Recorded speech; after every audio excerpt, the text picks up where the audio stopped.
Hello, everyone. This is Dr. Marj Brett, founder of Called by Love, and all of the amazing things that have come out of that. Living Loving Legacy, our first summit, and now all of the wonderful interviews on the four stages of life. And I'm so delighted that you're all here today. It's a worldwide campus of consciousness. Everything is different, everything is vaster, and we're going into a vastness that none of us even know how to understand or even recognize. And that's part of what's happening today. One of the things I absolutely love is taking a look at what's going on in the cosmos. And it happens that today, this very day, there is a huge mystic triangle happening in the sky. And just the amazing event of this huge mystic triangle.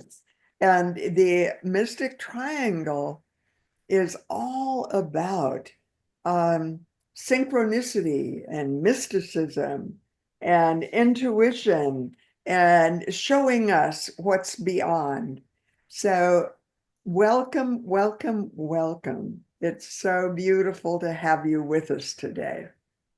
And my guest today, oh my God, this just fills my heart with joy. Sandra Campbell. Sandra is currently holding the role of Associate Minister at Unity on the Plaza. And I didn't actually know Sandra until I moved to Kansas City. And at least I didn't know that I knew her. And that happens a lot when you're in Unity leadership, as I had been for years and years and years. People know who you are. You don't know who they are yet. And when the time is right, Spirit brings that yet into the reality of unfolding. And I walked up to Sandra to introduce myself. And I said, "Hi, I'm Marj Brett. I want to introduce myself. I'm used to be the senior minister for 19 years at Unity in Tustin." She said, "You don't need to introduce yourself to me. Your reputation has preceded you." And all of a sudden, I felt totally at home, totally one with Sandra, knowing that we knew each other from past lives, potentially from this life, and who knows what there is beyond. So, hello, everyone, and welcome, welcome, welcome. What a joy to have one of these calls today, especially with Sandra calling in from Vancouver, Washington. Oh, Canada. I'm sorry. Thank you for correcting me. Vancouver, Canada, where Marvin Anderson went after he left Unity Village and the ministerial training program as one of the key faculty members. That's a story in itself for another time. Anyway, I write about him in three different places in my book. And I am amazed that this moment of synchronicity brings Sandra and I together and somehow links Marvin Anderson into it. So, so beautiful and wonderful to have you with us. And what we do in these calls is take a look at the four acts of our lives. Sandra's not in the fourth act of her life yet, so she's still got a lot of living to do. I'm in the fourth act of my life, but the first act is about our childhood and our young adulthood. And then the second act takes us into age 25 and beyond, usually, and how our young adulthood reveals itself, and we're laying the groundwork for all that will come. And as we also were imprinted by all of the things that happened to us in our first act. And what I'm realizing over and over and over again is that these imprints come from beyond time. They are downloaded into our psychic blueprint as our soul comes into this plane and this manifest realm. And who knows where some of these imprints may have started? Could it have been at the time of Jesus? We're now in the Advent season. Are we part of that experience that was part of the holy birth? I just have to breathe that in and and wonder in the wonder of all of it. And so, Sandra, you were born in 1954. 51. Oh, I have, excuse me. All right. I had written down 1954, which shows that we still make mistakes, even as we try our best to get it accurate and perfect. And that's part of the human experience.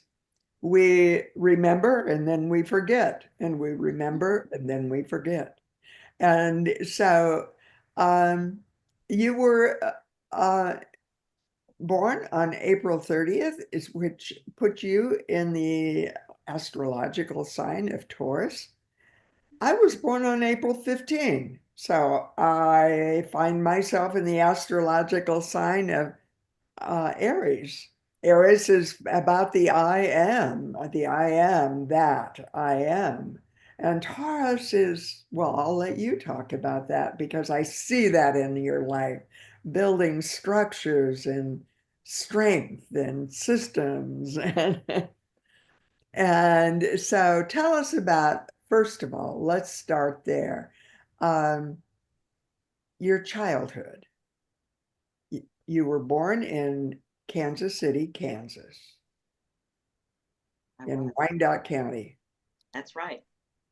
And so tell us about your family of origin and how that imprinted you and inspired you and shaped your life and is still showing up now. Well, I'm the youngest of three living children. My parents had a son before he would have been 7 years older than me, whereas my sister and brother are 11 and 10 years older than I am. And we come from Louisiana. I'm the only one not born in a house and not born by a midwife, not delivered by a midwife. So they always made a big deal out of that. Oh, you were born in a hospital, you know? And so my father served in World War II. And after the war, I guess coming back to the family farm in Louisiana wasn't big enough. And there were jobs opening in Kansas in the packing houses. And we had relatives who were already in Kansas working in some of the packing houses where they packed the meat packing plants. And so daddy brought the family to Kansas City. And I was born, I don't think they exactly knew that I was on the way at a certain point. But anyway, so you mentioned mistakes, and I don't say that.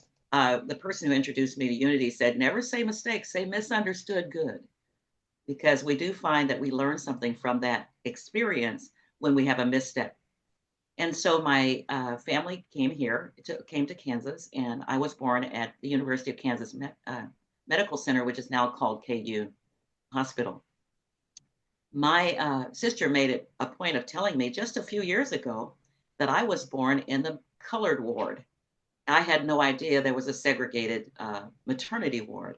And so I grew up, my father worked at General Motors after he left the packing plant, and the B-2 bombers were being built in Fairfax and Wyandotte County, the Fairfax district.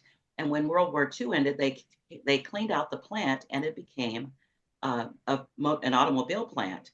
and there was a better opportunity. So Daddy left the packing house and went to work at the automobile plant. They made Buicks, Oldsmobiles, and Pontiacs. My father probably suffered PTSD, though we didn't have a name for it because of the what he had to do during World War II, and so he sometimes drank a little bit. I'm understating that, and he never missed a day of work, but sometimes he would hadn't slept long enough to sleep off drinking. He worked at night, and so he told us that we could not buy Buicks, Oldsmobiles, or Pontiacs. We could only buy Fords because he knew what was going on at the BOP plant. He had no idea what they did at Clay Como in Missouri at the Ford plant. So we're safer buying a Ford. So he was and he was serious about that. We never had a Buick, Oldsmobile, or Pontiac. He had a new Ford every 2 years. So I grew up in an all predominantly Black community. I went to all Black schools, uh, Dunbar Elementary School, Northeast Junior High School, and Sumner High School. Sumner is a very famous high school. There are four, I believe, four Sumner high schools in the United States, all named after a famous abolitionist, Charles Sumner. And so I had a I loved learning, always have, I still do. I loved seeing new things and opening my mind, even as a child. So coming to Canada is a dream come true because this is a mind expanding experience for me. Growing up as a Taurus in this body under the sign of Taurus was a good thing at times, and sometimes because I'm a little bullheaded, it got me in a little bit of trouble. And so Taurus, you mentioned that I would say something about it's sheer determination. If you think about the sign of Taurus, it's a bull. And you know, if you've ever seen or heard of or read about bullfighting in Spain, you know that my favorite color is red. And if you wave the red flag in front of the bull is going to charge. That's sort of me. I like trying new things and I don't like being told I can't do something. I will run into a wall trying. And so if it's something I'm determined to do, that sheer determination and not allowing anything to stand in your way probably is the thing that's gotten me the farthest in life. So I'm really proud to be a Taurus. Yeah, and I have a lot of Taurus in my birth chart also, that combination between Aries and Taurus.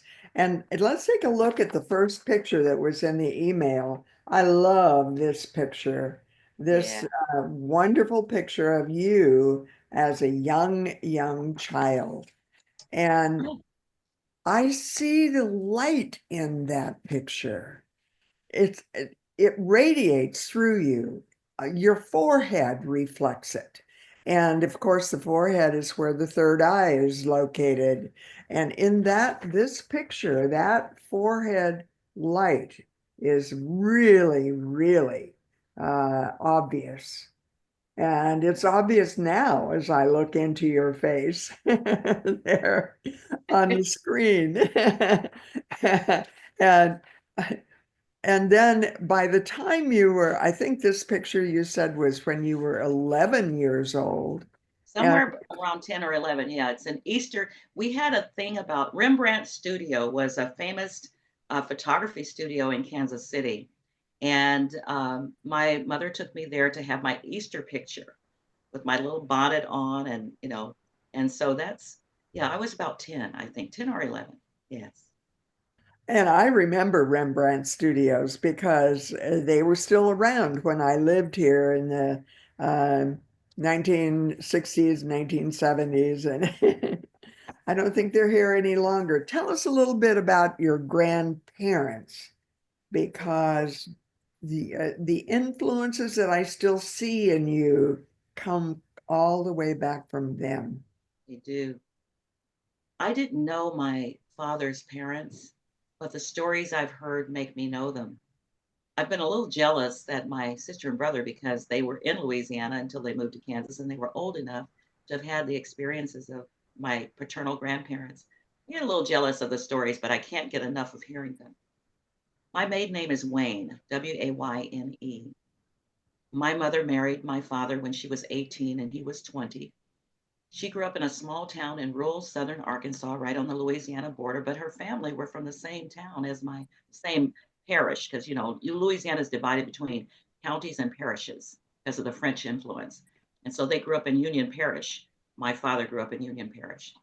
And when she married my dad and met and got really close to his parents, they became like second parents to her.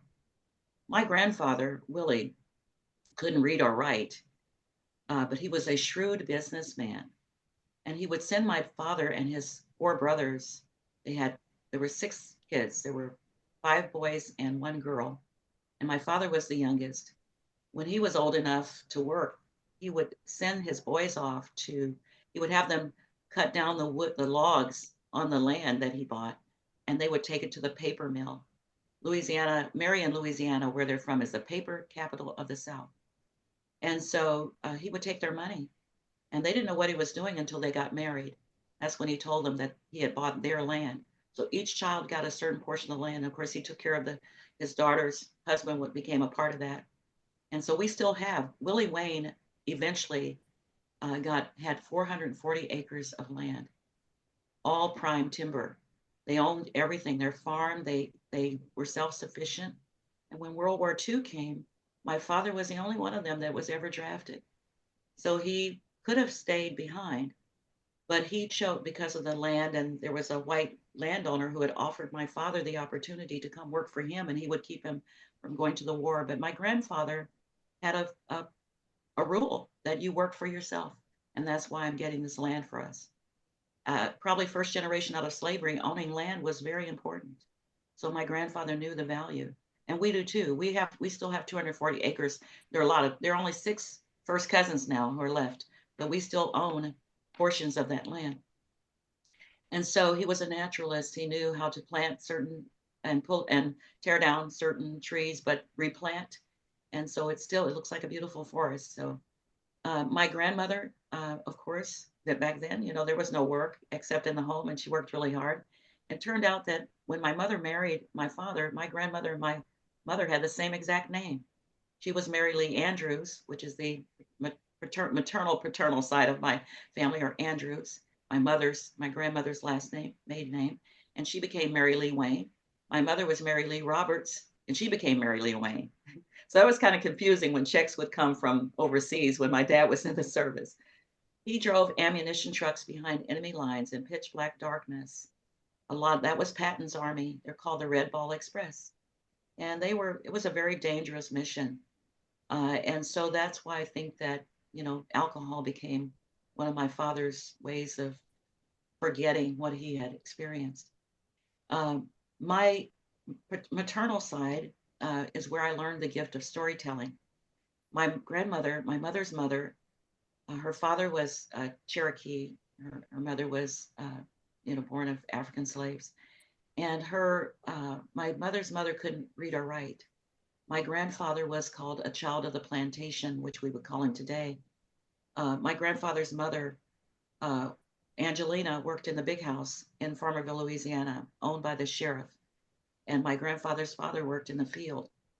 My grandfather was a child of the sheriff and my grandmother. I don't need to go into the details. I really don't know. The census records show Angelina as the wife of John Lee, but the stories were that she was sort of taken advantage of. So she had 16 children, and by the Roberts, John Roberts, and my grandfather was number 16, and he looked white. So because there was dissension among he and his brothers, his mother sent him to live in Farmerville with his father. His father's wife wouldn't let him stay there because he was a mulatto. And so the adjoining plantation belonged to the Pattersons, the father's cousins. They raised my grandfather where his father could keep an eye on him. They taught him, they educated him. He knew how to work the land. He learned farming, and he was a freelance photographer. And I have many of his pictures that have been restored.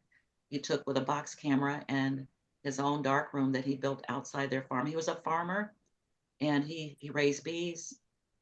During the Depression, they raised their own food. They were never without. They didn't have money.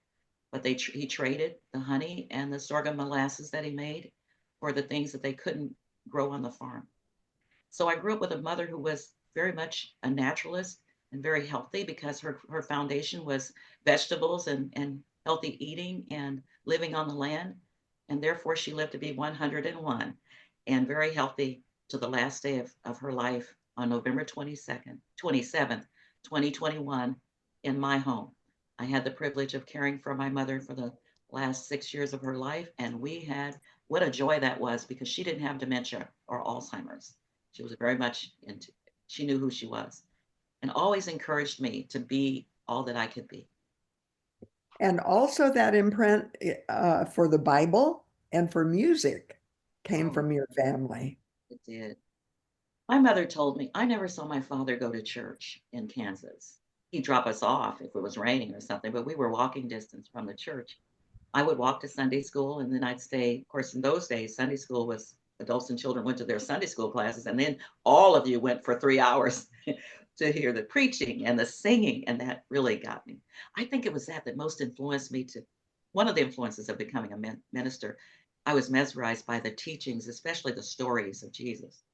Well, my dad would say he wasn't going to church because, and he grew up in the church. My mother said he could recite the Bible backwards and forwards, and I heard him do that one time, and knew what every scripture was about because his mother drilled that into him. But in my lifetime, he never went to church with me and Mama. He said that Reverend Bowen, who was the minister of the Calvary Baptist Church where I grew up, drank more on Saturday night than he did, and he wasn't going to come to listen to him tell lies. So my father was very funny and truthful. But anyway, so I loved music. I sang in the children's choir for a time. I even taught some of the Sunday school classes when I was a teenager. And that was the influence of wanting to do more of that and learn more about how do these teachings relate to our everyday life. And that is when I learned that through the teachings of unity years later as a young adult. My mother said my father could sing, and I never heard him sing until the night before he was killed on Christmas Eve. And my father sang, "My living will not be in vain," and told me that my work was to help other people, that was what I was here for. And my name, Sandra, comes from the Greek name Alexander. I believe we choose our names, and my name means helper of mankind. And you mentioned your mother Yeah, and this beautiful picture of her, a Kansas City Royals fan. huge fan. Never went to a Entire game. lifetime. Yes, never went. She taught me the game. She said she played softball because in rural Arkansas, where she grew up in Louisiana, it was huge. Baseball and softball were huge for girls and boys. I mean, it was huge because what else did they have to do? Not a lot of things going on. And so she played softball as a child and loved it. And she fell in love with baseball as a child. So no, she never missed a Kansas City Royals game. She never went to one physically, but she always, if they were on TV, she was there. And if she would make sure I knew because I wasn't a big fan of sports, come on, turn on the game for me. And we would sit there and watch, and she'd tell me all the different plays and why they did this and why they did that. I mean, she really, even at a 100, she knew that game. And that picture with her wearing that shirt was probably about she was 98, I think, at that And in the email, I mislabeled uh, your picture that was actually connected with Unity on the Plaza, thinking it was your graduation picture. And that was this picture. And this is a picture of you. But let's talk about your graduation for a moment because really, really important. Even though you were raised as a Baptist, you chose St. Avila's University. I don't know if it was a college then or at what level it was in its own evolution, but because today is the day of the Mystic Triangle, it immediately reminded me of Saint Teresa of Avila, time. the founder of the seven mansions and teacher of nuns and Yeah, so many connections. yeah. And uh, how did you choose St. Avila's? Well, going just a little bit of a reference to my life. I became a mother at 17. I married in the end of my junior year in high school. I never missed classes. I when I had Tammy, I went back to school in my senior year, rejoined my class, and graduated from Sumner High School. Tammy was 6 months old at my that was her first graduation ceremony. She's now 56. So I always wanted to go to school, but having a child and being married young, and when my friends went off to college, I went to work for the government. I started working for the city and then AT&T, which was Southwestern Bell, and then I went to work for the federal government at 19. And so my dream was always, I'm going to get my education. And so I started at Kansas City, Kansas Community College. And when I graduated, I wanted to get a degree in communication. Avila had an excellent communication journalism department. And so I enrolled in Avila, and the Catholic connection is not foreign to me. When I was in elementary school, we still had prayer in the schools and we had weekday Bible school. And so on a Wednesday, at a certain time of the day, they would march all of us single file to Faith Lutheran Church. So I had that Lutheran experience. And then on a Sunday, any given Sunday, my mother would allow me to go to church with the Bargers down the street. They were Catholic. They went to St. Rose Catholic School on the corner, and I got a chance to learn that experience. Of course, I didn't speak Latin, and they were speaking Latin, and the bulletin would have all in Latin. They would stand, I would kneel, they would kneel, I would stand. I had no idea what I was doing. Mrs. Barger always put a handkerchief on my head because she had to wear a head covering. But it was eclectic, and I learned so much from the Baptist to the Lutheran to the Catholic, and it I think that was the start of my introduction to unity, knowing nothing about unity except at nighttime before the television went off. And some of you who are younger than me will not know what I'm talking about, but there were only three channels: ABC, NBC, and CBS. There would be Walter Winchell or Doris Day or some famous person reading this daily word for the day. And when it was not a school night, I could stay up until the TV went off and I would hear this reading of this word for the day, not knowing I only lived 25 minutes from the place where this was happening. Didn't know about that at all. So I had that experience. So going to Avila was a nexus. It was an easy connection for me. And I loved it. And of course, I was a part-time student. I had a full-time. One of the questions I asked you was, are you willing to talk about your sorrows as well as your joys? Oh, How yeah, joy and sorrow is interrelated. it is. So tell us about that. You know that scripture that says, weeping will endure for a night, but joy will come in the morning? I am a living witness. I'm here today because of that joy that comes in the morning. When I divorced my first husband, I had a new baby, and I met this young Marine where I worked. He was from Washington D.C. in Maryland, and it was his first duty station at the Marine Corps Finance Center. I worked upstairs at the U.S. General Services Administration as a secretary. And Phil and we made an instant connection. I got my divorce and we started dating. And I moved to Maryland with Phil with my two little kids, much to the chagrin of all my family because my children were their children. And we got married. And 5 days after we were married, my then 2 year old, the son that I was pregnant with when I was introduced to Unity, passed away.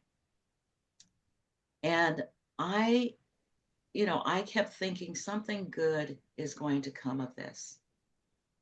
Nothing is all bad, there's good in it. And for years, I would look for what good is going to come. And I remembered the minister who, Reverend Moritz Earhart, had a thick German accent. I was introduced to him when I first went to Unity and I was almost ready to give birth. And he was the one who did the eulogy. And he said something that I'll never forget. He said, "Don't look at what you have lost, look at what you have left."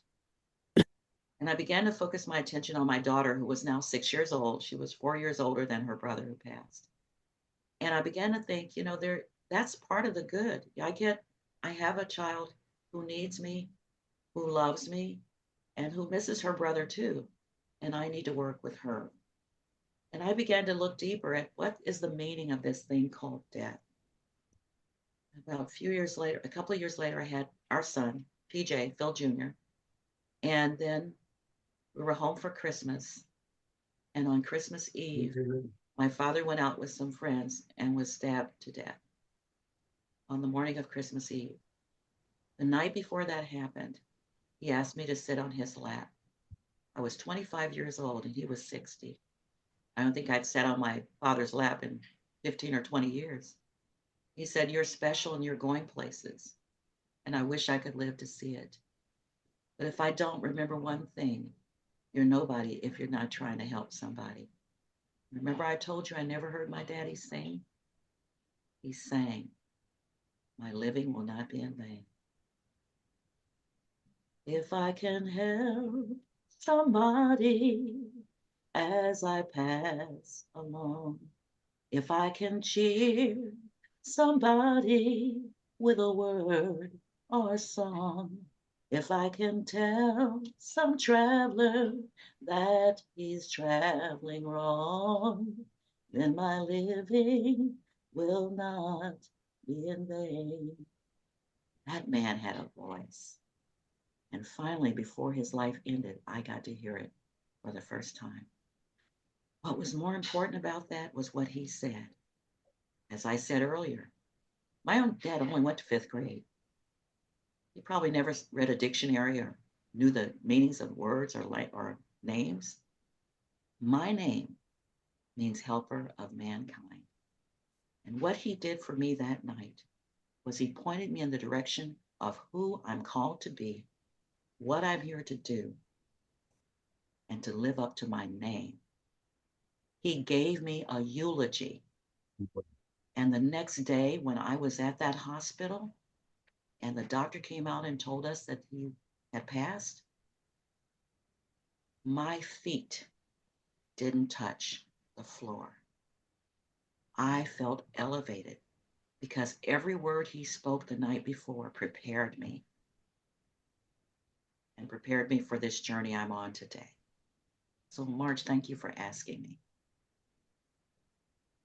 It's amazing how sorrows can take us into the next steps of our lives, point us in the direction of what is beyond, and open us into a vastness that we had not known before. And in so many ways, I think that's part of what's happening right now in this country. We're going through a time of uncertainty, and it's opening us cosmically into a vastness that will shift everything. And, babies aren't born on the day of their birth. They learn how to crawl first, then they learn how to walk, and then they gradually learn how to run. And they ultimately go to school. It's a process. And cosmically, collectively, I think we're working through the same process. But I wanted to share the pictures of you and Phil. And the first one that I'm absolutely thrilled to hold up is the one that has Martha Judici in it, Yeah. because she was one of my mentors. And I, when I was going through the ending of a marriage in my life, when I was in ministerial school, I met with Martha Judici every single week for almost 2 years. So significant. Someone that could see me and guide me and know my heart and see my destiny when I couldn't see it for myself. And so those people come into our lives at times when we have difficulty finding our own way. And then I love this picture of you and Phil. And is this your wedding picture or later picture? That was at a Marine, that's a later picture. We got married at the base chapel in Aberdeen Proving Ground, Maryland, where Phil was stationed in the Marine Corps, and I worked for the Army Test and Evaluation Command, and by the base chaplain. And one of Phil's Marine Corps buddies and his wife stood in for us. So we didn't have a formal wedding, and I was far away from family, and his family were 2.5 hours away. But that was at the Marine Corps ball about a year later. He's so handsome in that picture, and you're so beautiful. Thank you. I love that picture. And now you've celebrated your 50th wedding anniversary. 50th. Thanks to Martha. Let me tell you, thanks to Martha Judici. When Martha married us, we had divorced each other. And we were divorced for about 90 days. And I approached Martha was interim minister at Unity Temple, and I approached Martha about remarrying us. We had decided to get remarried, and I wanted her to do it. Frank took the picture. Reverend Frank Judici took the picture. And Martha said something, and she gave me the script. I have it somewhere in the house. She gave me her whole what she said. She said, "Love is better the second time around." So we still, we don't count that 90 days. We still count the original, and it's 50 years. We don't even subtract 90 days. But we were married on November 26, 1974. And little Toomey made his transition on December 1st. And so we still count that 50 years. But Martha really inspired me that day. And Phil, too, to stay together no matter what. And we've been through a lot of no matter what's. And you have a wonderful picture that's in the email that includes Phil, you, and PJ, and Tammy. Tammy. Yeah. And um, and you sent me more pictures of your grandchildren, and we just didn't have room for them in the reminder emails. But clearly, family has been a really important focus in your life. Yes, it has. And I didn't think to send you a picture of Daddy. Uh, there is a family portrait of my daddy when my sister and brother were little before I was born. And I realized I don't have a single picture of me with my father. And I meant to send you a picture of him in uniform in World War II, and I forgot. But my grandchildren, the twins were born on Christmas Eve, 1976. I mean 1995. They were due January 25th. Wow. And my daughter-in-law, my son was away at college and they were dating, but I didn't know she was expecting until they were almost due, I think November. And he was trying to tell us, and I would complain about the phone bill, running up my phone bill, paying his tuition. They would be on three-way, and I trying to tell me something. I was like, "Look, I can't. You're biting off the hand that feeds you. I can't pay your all these big phone bills. Why are you making all these phone calls? Write a letter." So anyway, they called. He called and told my mother, and it upset her. She's like, "Your mother and dad don't know? Oh no, this isn't going to work." And so by Sunday, I knew this was a Friday. And so, but I mean, to have twins when I'd lost a child, and I hung on this scripture from Joel 2:25. I'll restore to you the years the locusts have eaten. And every time something good happened, is this it? This is the locust? This is the restoration. But when those twins were born, that was the restoration. And I was like, oh, I got two beautiful little girls, and they were healthy. And they'll be 29 on Christmas Eve. So I just knew Daddy had something to do with that, because the time of their death was close to the time of their birth was close to the time of his death, and they weren't even supposed to be here yet. And I was like, oh, thank you to my dad. Years later, a woman came to Unity Temple, and she is a reader, and she described my son to a T. She'd never been to the temple. She didn't know me. And then she said, "Are there twins?" She said, "He sent them." And so, there's so much, Marge, with all the stuff you're teaching us. There's so much more that we don't know that's right here with us. Yeah. And they appear, and we have to be consciously aware that those who have crossed the veil, on the other side of the veil, have never left us. Their spirit remains and they stay with us. And I know this is, so we have 4 grandchildren.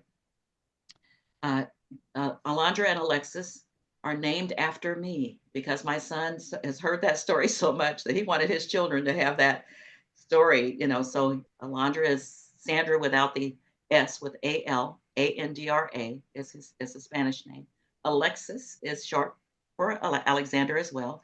And then we have a grandson, Alexander, and they are of the same family. That's our son, PJ, Phil Jr., and Chastity, his wife. Those are their children. They live in Georgia.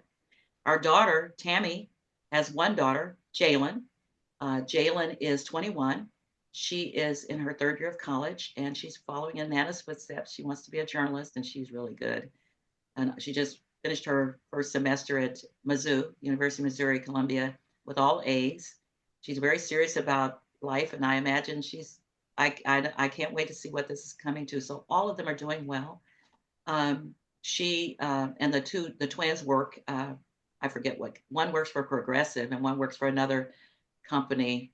I can't think of the name of it. It's a fairly new company, and so they're all doing well, and I'm just so proud. And I was in my middle 40s when I became a grandmother, and I had friends who would, oh, I don't want to ever be a grandmother. I thought, you don't know what you're missing because that's a great. It's an extension of my life.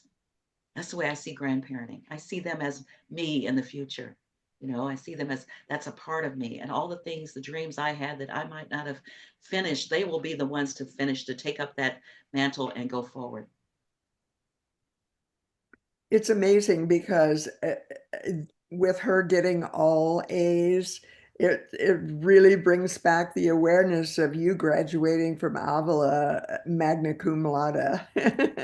With a full time job and children and a husband in the military who was going different places, I just made up my mind. I had cervical cancer when I was 29, and I saw my life flash before my eyes. I could hear my father's voice saying, help somebody. In order to help somebody, you got to help yourself. Put on your own oxygen mask first. And when I recovered from surgery, I was a woman with her hair on fire. Any and everything I didn't do, I was ready to do it. And I think I drove my husband crazy because he couldn't get me to slow down. I haven't slowed down. I'm just trying to get him to speed up. But anyway, so it's like when you have a life changing experience, God is trying to tell you, get out there and make it happen. Yeah, Let your inner Taurus out, even if you're not a Taurus. Get yeah. out there and be all you can be. I contacted my 6th grade teacher, Dr. Reginald Buckner, who gave us this mantra, give that girl or that boy a purple jelly bean. I wanted to tell him what an influence he'd had on my life. And at the end of the conversation, I said, he was a jazz pianist, one of the best known in the world. And he brought a baby grand into our 6th grade classroom, gave me my love for music, my love for learning. I was he said, I was his top student in every subject. And I loved learning. And he was just such an influence. All my teachers were. And so I wanted to give him homage. He was in Minnesota. He was on the Minnesota, he was in the jazz symphony or something and teaching. And so my sister got his phone number. I called him. I'm recuperating from this surgery. And I said, I just want to tell you how important you were to my life. And I said, I want to give you a purple jelly bean. I thought he'd never quit laughing. So when I wrote my one woman show on Follow Your Dreams, the story of Bessie Coleman, the first Black female to become a licensed airplane pilot, I used that mantra to hook children into wanting to hear the whole story and not getting bored and throwing spitballs at each other. And I would ask, Let's talk about this picture, which was the last picture that I was want to in. bring it closer. This is about you doing a storytelling event, talking about Bessie and the female pilot, and then being in a classroom telling children, although that picture was not in the email, But tell us about standing on that airplane wing. My goodness. I had no idea that a story to inspire a group of seventh and eighth graders. In my career, I was responsible for public affairs for FAA in the central region, which is Iowa, Kansas, Missouri, Nebraska. So part of that is community relations. And part of that is educating the community, especially children, because we wanted to build a population that would be our next workforce, our next generation of aviators, pilots, engineers, inspectors, air traffic controllers, secretaries, everybody who works in aviation in the FAA. And so my job was to help people help teach these. So I taught other people how to go out and teach to the lowest level, preschool, all the way up to college. What is aviation? How does it relate to what you learn in school? So I got a call from the principal of one of the schools that we partnered with, and she said they were having a Black History program. It was an assembly the next day, but their speaker had a family emergency, and the kids were so excited. Could I have somebody come over who could really inspire these children? And I had stood in for Bessie Coleman's posthumous induction into the Women in Aviation Pioneer Hall of Fame convention in St. Louis 11 months before. I knew very little about Bessie, but what I did know inspired this little Kansas girl who grew up knowing everything about Amelia Earhart, not knowing there was a Black woman who preceded Amelia Earhart's journey in aviation. So I went home that night. I rented a costume. I went home that night. Didn't tell the principal. I just said, I'll have somebody there. But Spirit said to me, go be Bessie Coleman. You can inspire these kids. I'm like, I don't know how to be Bessie Coleman. I don't even know much about Bessie Coleman. And I had two books I hadn't read, but I skipped through the pages. The twins were 2 months old, and everybody lived in our house. So it was noisy. And I locked myself in my room and told my son and my daughter-in-law, you can kind of keep them quiet a little bit. I've got to work on something. And my son was really nosy, and he's great with geography and history. So he came in and asked me a question. What are you doing? And I told him I'm writing a story that I've got to perform tomorrow morning at this school. And he said, what's it about? So he went and did some geographical history and found out that Bessie Coleman's family probably were related because of where they had come from and where they were. Anyway, I wrote 40 pages of notes, and the next morning with my notes, I appeared dressed in regalia, what I could put together of a female aviatrix of the 1920s, and told the story. And from then on, it became, will you come to my school? My sister was teaching at West Middle School. She was a middle school science and math, geography or something teacher. And I was telling her about it. And she went to the librarian and she said, can you come tomorrow? The costume cost $50. I had to take it back. But Phil was in the Army, and so he rented. He had some supplies. He was a supply sergeant with the Army at that time. He had left the Marine Corps, and so he had some women's Army boots that were surplus. And I put together just a little bomber jacket and tried to make myself look like Bessie without the rented costume. And from then on, I mean, Dr. Joel Dickman he was our regional flight surgeon. He was determined that I was going to be Bessie Coleman every day, and even though I had a job to do, he was a pilot, and I got this box in the mail, and it was an authentic aviator's helmet, and I wear that when I still perform. Years later, getting a little tired, turning 50, I'm like, gee, I've been everywhere. I went to Alaska. FAA would send me places, telephone companies, businesses would send for me, they'd pay me, and I was all over, taking off work, going here and there. And I thought, I can't do this very much longer. So I got a friend who had seen my performance, a professional lady at Southwestern Bell, at the Professional Women of Southwestern Bell Telephone. And she contacted Bill Reed with Kansas City Public Television. And next thing you know, I'm talking to Bill Reed, and I'm at the Gym Theater, which is the historic Negro Leagues district near downtown Kansas City. And I'm on their stage, and they created a scene, and they created an airplane backdrop. It was beautiful. We raised the money. I helped raise the money from people who had seen my performance and said, if you ever write a book or get a video, I want to be the first in line.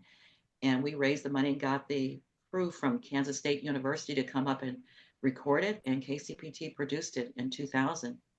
It aired it's VHS. It aired on PBS for 6 years before everything went digital. And I still perform live, and I do have the DVDs of that performance. And that's where it was. I mean, I went to Paris in 2005, where Bessie Coleman got her license at l'École d'Aviation des Frères Caudron, the flying school of the Caudron brothers. And I performed 40 of us Black women from different careers in aviation, ranging from pilots to engineers to inspectors to air traffic controllers, managers, public affairs officers, all of us. We went to uh, Paris to recognize, to honor them for giving, for opening this door to Black people by giving Bessie Coleman that chance. Nobody would teach her to fly in this country. Bessie Coleman got her license uh, in 1921, and Amelia Earhart got her license in 1923 in this That's country. incredible. I'm enshrined at Amelia's estate. It's called the International Forest of Friendship. And the people enshrined there are people who've made a significant difference in the field of aviation and aerospace. Colin Powell is enshrined there. If you go there, it's in Atchison, Kansas, 200 some acres, dedicated to Amelia Earhart and all those who followed the same dream of Bessie Coleman. And they're on the ground in the Kansas section. You know, there's some cottonwood trees and everything. There are people from all over the world buried in different sections of their country or their state. And I'm in the Kansas section. On the ground is a granite stone that says Sandra Campbell. This last year, I took a group of my friends, and Reverend Paulette Pipe was among them, who went with me for my birthday. None of my family ever saw this. It was done in 2007, and I had to rush up there to make this happen, to be there. And Paulette Pipe, we're looking for my stone. Paulette, who is an amazing minister, she has Touching the Stillness Ministry, meditation ministry on Tuesdays on Zoom. And Paulette runs up the hill and she got this big tall statue of Amelia Earhart. She goes, "Let there be peace on earth." And I thought she was telling us that she found my statue, my placard. Underneath Amelia's feet on this circle, it says, "Let there be peace on earth." I thought, oh my God. I never sang that song or heard it till I came to Unity. And you know, that's our theme song at the closing of every service. We join hands and sing "Let There Be Peace on Earth," written by Jill Jackson Miller, also from a thespian who went into the B movie, Western movies from Kansas City, if you don't know that fact. And let's now shift and talk about Unity on the Plaza. And this is your picture from Yes. their directory now. And also your roles, multiple roles in the Unity movement, and how um, you've been through the ministerial school, and now you're involved as an executive director at Unity Urban Ministerial School. What does that entail? How are you developing all of those skills? You're on the board at Unity Village. Is it the Unity School Board? Is it the Unity Worldwide Headquarters Board? Tell us about your roles in the Unity movement. Well, it's been quite a journey. So when I started in Unity at that little church on 10th and Cherry, it was the YMCA, Reverend Marj Earhart. I didn't know a lot about Unity, but I read everything, especially Catherine Ponder. I read every book Catherine Ponder wrote. And I was just hungry. You know, when the student is ready, the teacher will appear. It changed my life. So then I moved with Phil to Maryland, and uh, we found Unity of Baltimore in Towson under Reverend John Tent and his wife Helen.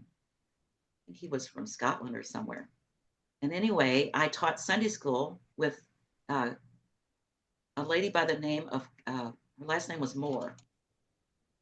And Miss Moore was a great teacher. She was a middle school teacher. And that's when I learned the love of music, teaching these kids music. And it just tied into Reginald Buckner and my love for music. So we sang and we had a good time with these little kids. We had a good Sunday school. So that was my first experience teaching Sunday school in Unity. Well, when Phil went overseas on a non-accompanied tour, that means the Marine Corps, if they want you to have a family, they'd issue you one at boot camp. So they send their Marines off places sometimes and they don't bring the family.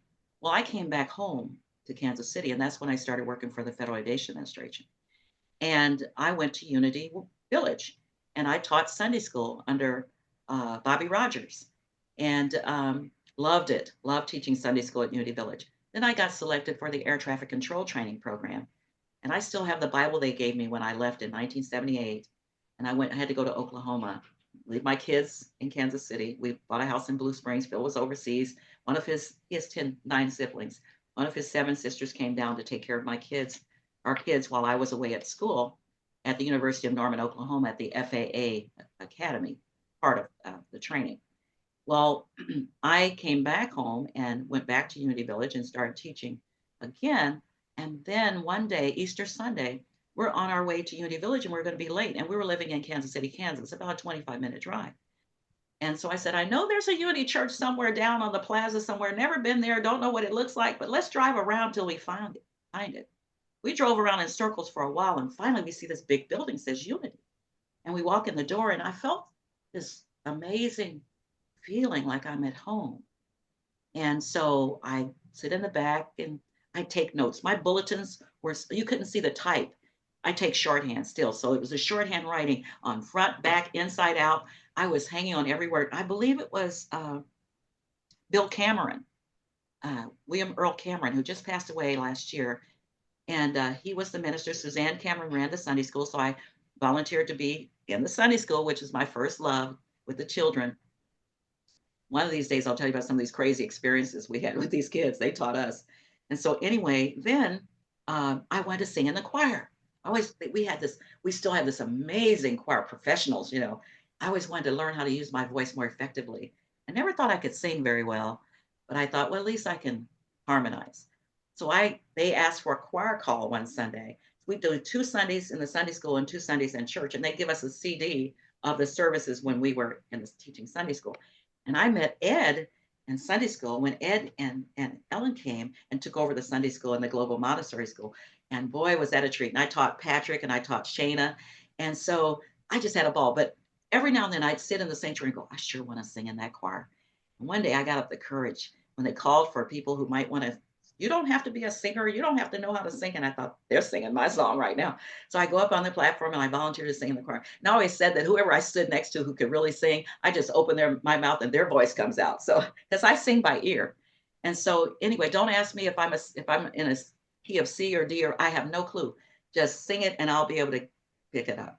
I'm a second soprano, typically. And so anyway, I joined the choir. And then Jerry Majet was stepping off the board.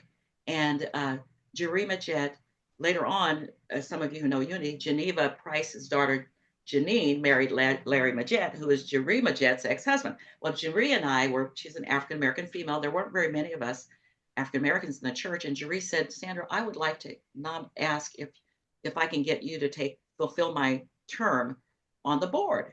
And I thought, well, I didn't know what that meant. But I said, sure, Jerry. Jerry was leaving and going into CSL. And she went through the CSL training and became the minister of the Crossroads Centers for Spiritual Living in Shawnee Mission, Kansas. So I took over Jerry's spot, the unfulfilled term, on the board. Then once I finished her term, I was elected to the board. And then once I finished that term, I was reelected to the board. I was the board secretary when Duke came on to Unity Temple. He was our business administrator initially, and then he went through ministerial school. Max Lafser. Let's see, I've been through Max. It was Bill Cameron, Max Lafser. I might have an interim with Martha Judici, and then Jim Rosemergy, and our son PJ. Now Tammy went all through YLU. PJ didn't go through YLU.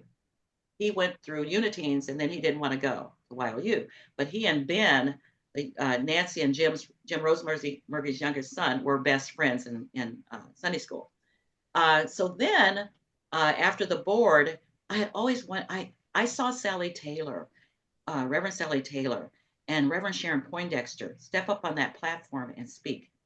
Now, I came from the Baptist faith where it's not a thing for Black women to be preachers. You can be an evangelist or you can be a deaconess. You can't be a preacher. And so that was foreign to me to see these women, these Black women, being ministers. And I thought, I can do that. And that inspired me. So I started going to ministerial school in 1994. I'd never heard of the urban school. It was strictly a Detroit thing. And Maurice Williams, who I later learned was one of the first students in that first graduating class from Detroit was one of my instructors. Um, Reverend Laura Madej, who's Reverend Laura Bennett, was one of my instructors. She now co-facilitates the Bible class with me, and we're co-students in the Holos University seminary working on our doctorates. She's amazing. She's a third generation uni minister. And so then I started going to ministerial school, and I met Dr. Catherine Thomas. And she was an Eric Butterworth student. She was at Lincoln Center all the time studying with Eric Butterworth. And she came here and she said, "What are your goals?" And I said, "Well, one day I'm going to be a uni minister, but I got to retire first. And I'm taking these classes 1 week a year, and 1 week of my vacation time a year. I would go to Uni Village. Ed Rabel was one of my instructors, lots of great instructors. And so she said, "Well, Sandra, I'm going to be your accountability partner. You're going to be a uni minister." She was a licensed uni teacher, and we taught classes together at the temple. And she just kept saying, "I know I'm going to make sure you do this." And finally, in 2008, Catherine said, "I think a lot of your credits have expired." I said, "They expire?" So she said, "You better check." Half of my credits had expired. And right that time, the urban school started the first online ministerial program that Unity had. And she said she built it for me. And so she and Reverend Dr. Ruth Mosley, who founded Unity Urban Ministerial School in 1979, collaborated with Reverend Burnell Palafero and others, and they started this online program for people like me who couldn't quit their jobs and go to Unity Village because that's the only way you could do it at the time. And so I started taking classes in 2008. Two other people joined me in the online program. We finished in 2012. I retired in March of 2012 after 42 years of federal career service. And I graduated from the urban school in May of 2012. And then I did my 9 months internship between Unity Temple and Unity Southeast in Kansas City. I was creating a Sunday school. They didn't have one at Unity Southeast. And then I got ordained by Unity Worldwide Ministries in May of 2013. And I thought, I'm going to rest. Oh no. Dr. Catherine needed an instructor. She was short an instructor for that term and called me and said, I had been an adjunct professor during my career. For 20 years, I was an adjunct at Webster University because my sister was getting her master's and told them that I could teach. And I never taught at a university, but I ended up teaching HR classes and at a university in the graduate school.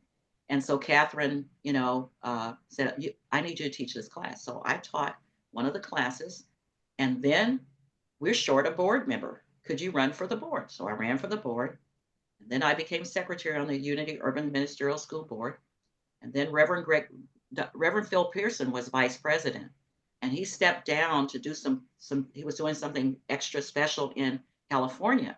And when he stepped down, I moved up as VP, and Reverend Gregory Geis, Detroit Unity Temple senior minister, who followed in the footsteps of Eric Butterworth in that church, Reverend Geis had 3 aneurysms.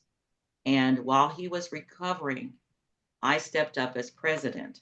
So for about a year, I was president. Then Dr. Catherine stepped down as executive director, and she lives near me and has been my mentor for all these years.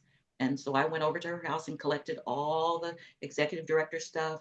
And for a year, I served to keep the school going for free as executive director. I never had any plans of running the school. But after that year, when the board rearranged things, would you take the position?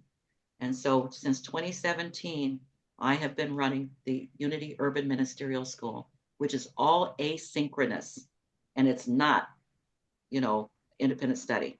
It is totally not that. I mean, you really work. And we have some amazing instructors. The school is celebrating our 45th year this year.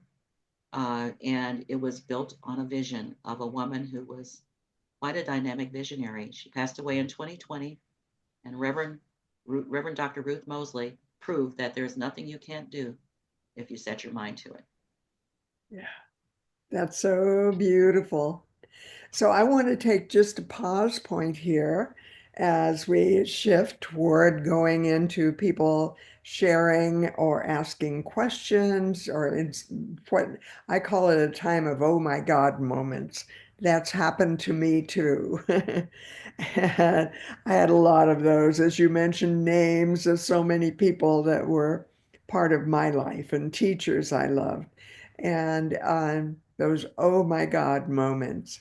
And remind everyone that Called by Love is totally based on your donations, your love donations. So I invite you to scroll when we finish this call, scroll down on the email to where it says donate or contribute and love donation in order that we may continue to provide all of these kinds of calls without charging.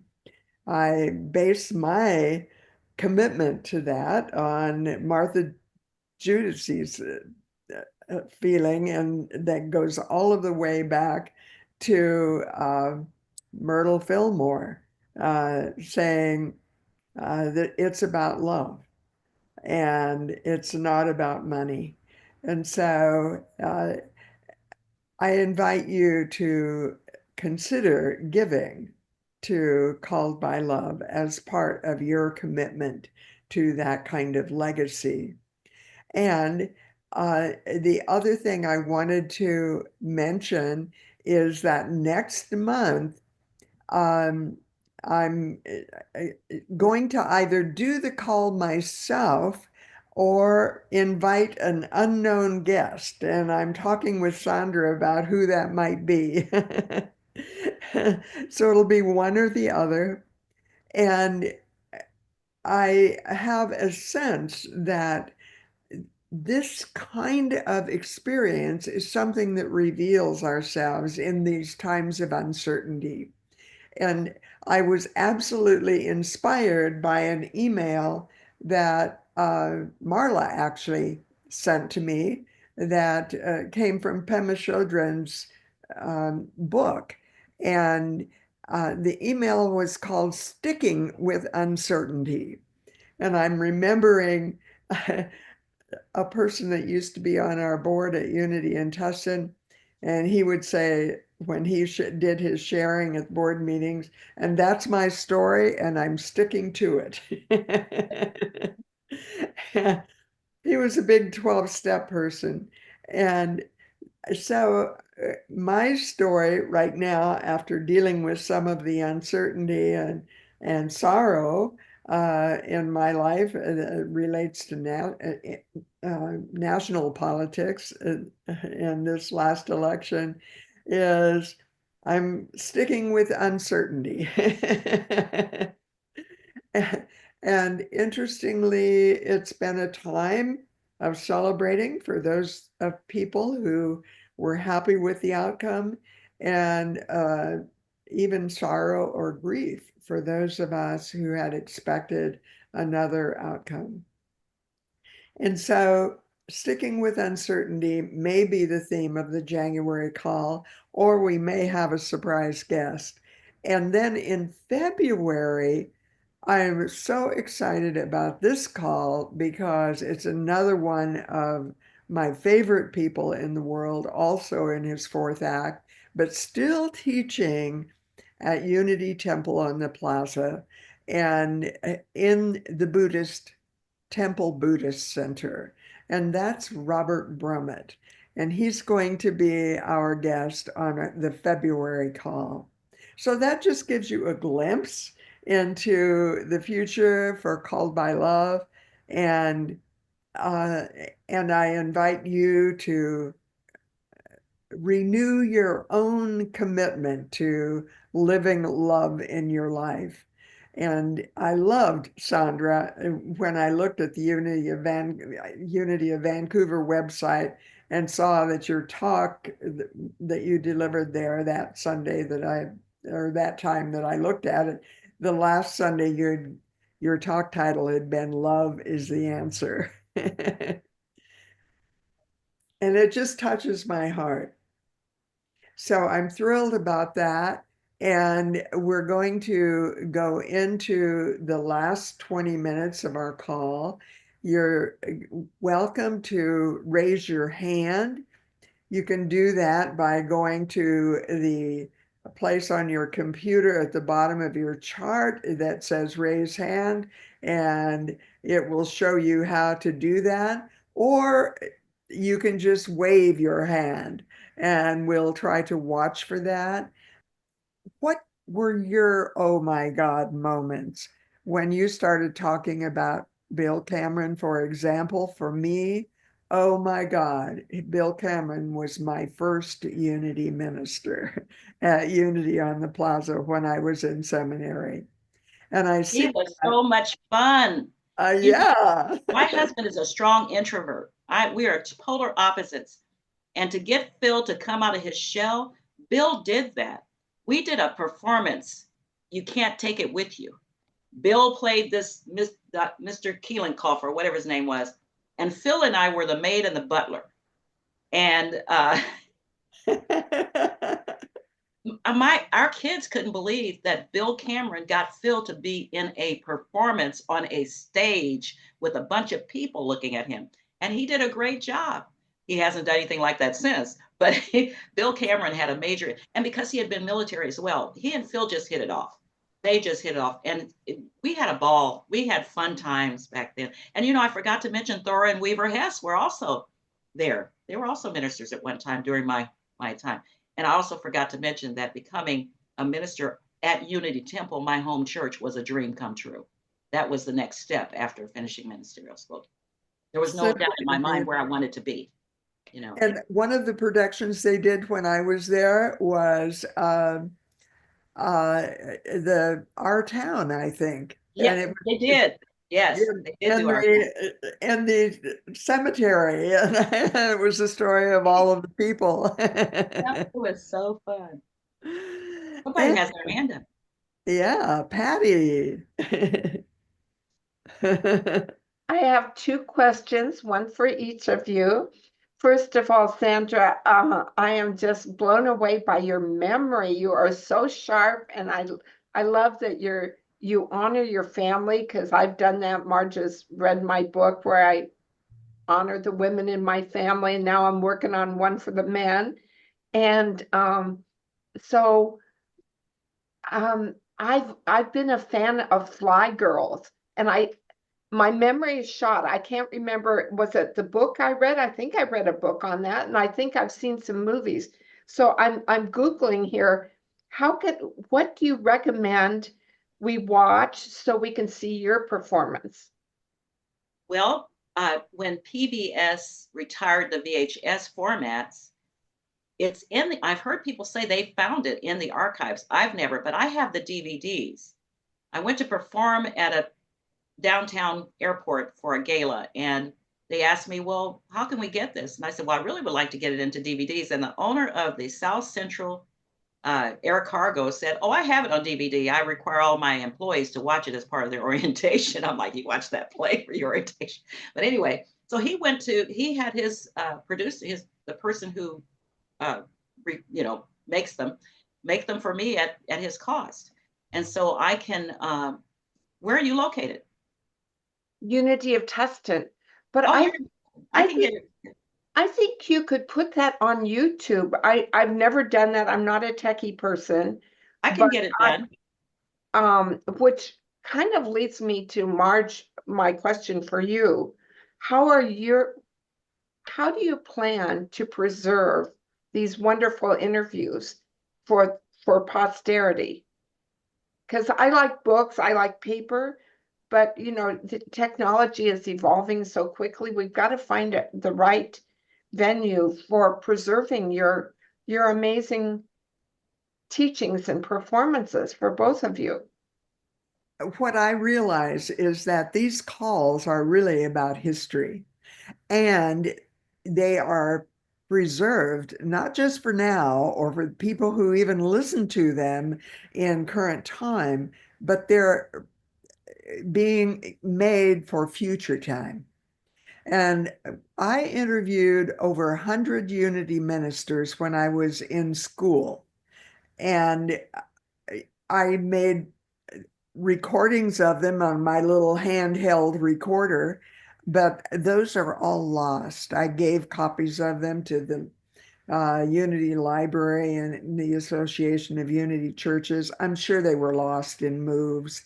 And I don't want those to be lost. So we'll have to bring Garth in to tell us Yes. how they And can. Marla there, I have a similar challenge with re preserving my family history.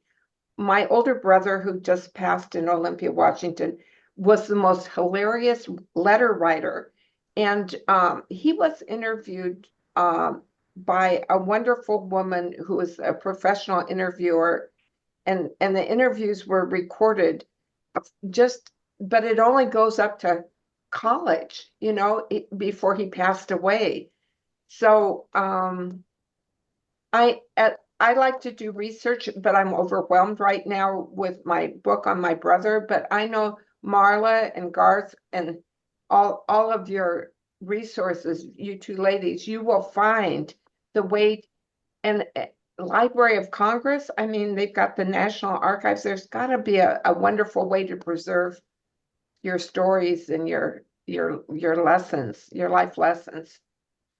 Let's So I see Garth is ready to speak. So Garth, tell goody. us your response. So all the videos are all the conversations with Marge videos, the last 6 or 8, how many there are on YouTube. They are also on Call by Love. So if they're on YouTube, is that free?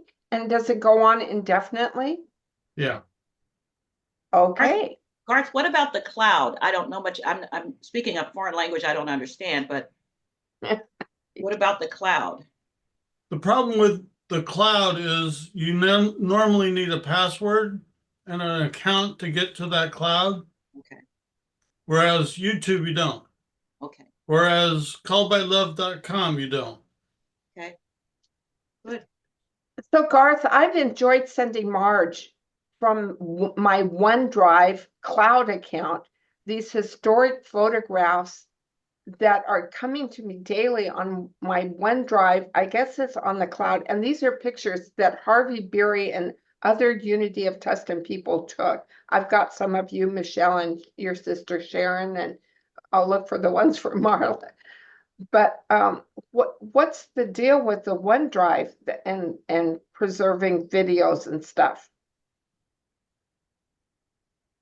OneDrive is one of many clouds that you can put materials on, but it's hard to share from there. It's more designed for storing your own files. Okay. So Thank you so much. I love having Garth and his expertise because he works with Humanities Team, who has hundreds of thousands probably of videos, all in their archives and available to their members. So thank you, Garth, and Sandra, if you and Garth can get in touch, possibly there's a way for us to put that one particular video that is DVD, maybe even on our YouTube account, along with your wonderful guest spotlight interview this morning. So, Yeah, MP4 is the most common, but there are others that I can work with. all right, let's hear from anyone else that wants to share.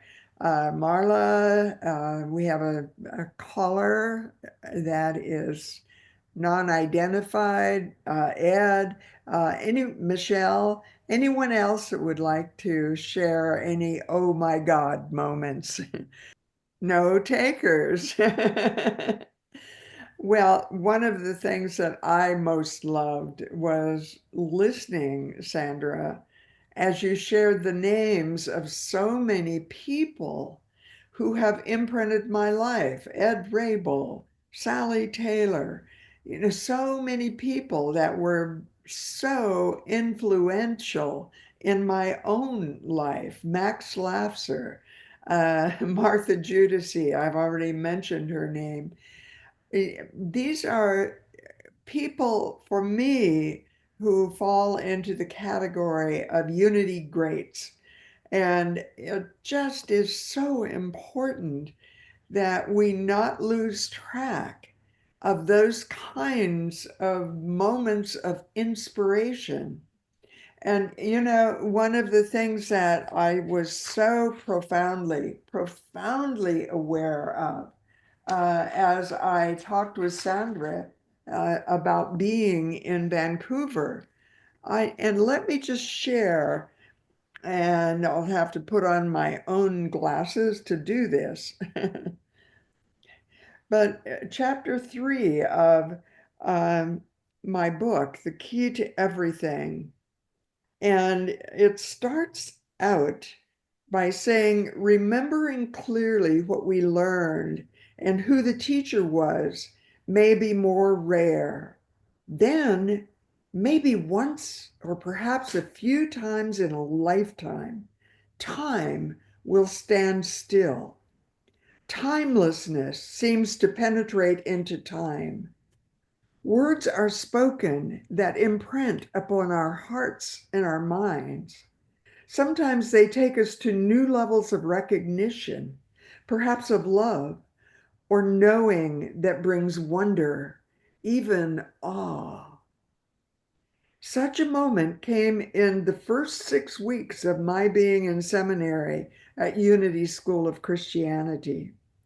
The class was Metaphysics 1, and the day's topic was the story of creation found in the first chapter of Genesis in the Bible.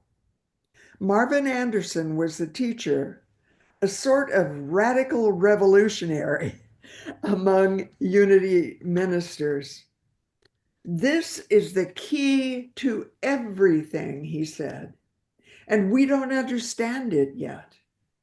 He then began to elaborate on the difference between what he called involution in Genesis 1 and evolution, which he said was found in the rest of the Bible. He was taking us into the mystery, and he forewarned us. It was not about our necessarily understanding. I was fascinated with his charisma, with his passion. And then I felt a shift. I felt myself transfixed, pierced by the words, held motionless in time. I knew somehow that this would be the work of the rest of my life.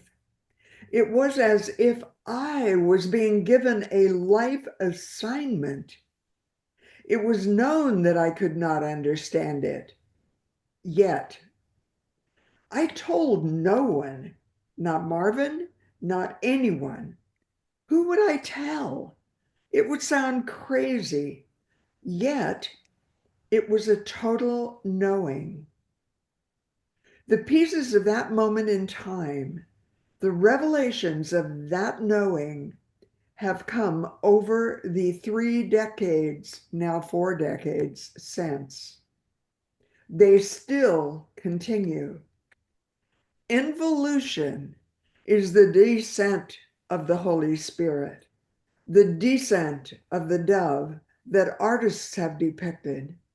It is the living flame of love and the always already present, known by mystics and poets. It is timeless, changeless, transcendent, and yet it comes upon us, penetrating our souls, our hearts, and our minds, our physical being. It ignites within us a yearning to know, to remember. The ascent of the soul is felt in our heart as love. It is beyond human knowing. It doesn't make sense to us always, yet we want to know it more. It knows the impulse of its own becoming. It yearns for oneness, for union. Even though the world knows it not, we search for it, we seek it, we yearn to find it. At that moment in time in 1985, I could not have written these words. I had no way of understanding them. I knew the creation story from my childhood. This was not that. My family, most of my friends, would not understand. Somehow I had shifted out of a paradigm of awareness that included even a lot of my own education. I was in between. The unknowing would reveal itself in time. What I know now is that my mind was dissolving into my heart, into a heart mind that would emerge in cosmic vastness. Mystics and map makers of consciousness have tried at times to describe the mysteries that are beyond the rational mind. Often the words are veiled. There is somehow a knowing that this can only be understood by those who have the ears to hear, those who have the eyes to see. And yet, when the lightning bolt happens, when the thunder sounds, there is a knowing that does not require understanding. It begins with a love that changes everything and is forever. And I think we will close with that and simply know that these are very, very sacred moments that are beyond time. Don't expect everyone to understand. It's not possible. It's not available to those who do not believe and who do not understand this kind of movement of involution and evolution that is happening always already in every single one of us, whether we recognize it, realize it, believe it, or not. And so thank you so much. And I think Ed is raising his hand. Let's bring Ed on for just one moment. Am I on? Yes. Good. Sandra, I just wanted to share with you that, my family and your family have known one another for a long, long time. When your children were young, when my children were young, they used to be down there in the lower level with the children at the lessons. I really love and admire and learn a lot from your Sunday teaching. I love seeing you on the pulpit, and I'm glad that you're there. I hope you will continue to be a part of Unity on the Plaza when the new minister shows up in a couple of weeks, because I just revel with you, your family, and just love you. And I hope you're going to be here because I'm certainly going to miss you. We don't, but I'll never forget our kids playing together down below when the children would gather in the hall when we were upstairs with the service. I've always enjoyed your lessons and the way that you presented them and the way they made sense to me and in my life. You are wonderful. And thank you for appearing today. Yes, Okay. thank you. We go back a long way, and I have all the stamps that you Oh, collect the stamps and gave well, them. that's right. Thanks to my dad. My dad was a stamp collector. Yeah, I have. Thank you. And Sandra, yes, you exemplify that kind of teacher that teaches involution and evolution, that ascending path and the descent of spirit simultaneously happening. In almost every talk you give, I hear it. Yeah. You are a mystic at heart. And that mystical awareness is there in poetry, in the way you weave it, and the foundation is there, the unity fundamentals.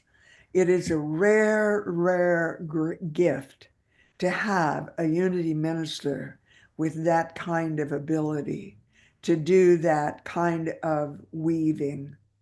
And I, with Ed, Yeah, yearn in you're my you're heart a you're a that joy, you're and I with love you are a joy, and I love your teaching. Thank you. And thank I've you, learned Ed. from the best, so I give credit to both of you and all those who, we're all each other's teachers. And Yeah. Marge, what you read from that book, I've got to go home and it's going to be underlined when I get home. I didn't bring the book with me because that shift in consciousness, you totally described how I felt when I stepped away and didn't really step away from my Baptist background. I believe that what I've gained in unity enhanced my Baptist teachings, it enhanced my understanding and how to apply it. But you sure hit the nail on the head that shift in consciousness. You can't, who do you tell, and so who do you talk to, it's all from within. Thank you so much. This has been a joy, and thanks everyone. And much love to everyone. And we will see you next month. And I'm sticking with uncertainty. Me too. We have no. All right, thank you.